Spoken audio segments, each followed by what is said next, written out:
ating pag-asenso. Siya'y may pusong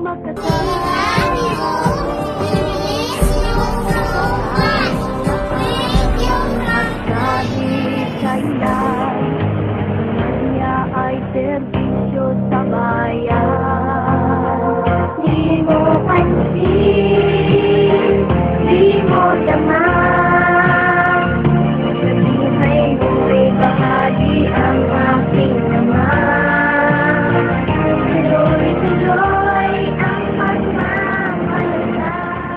Hi guys, this is Bicolanang Maharut. Thank you for watching and see you in my next video. Bye.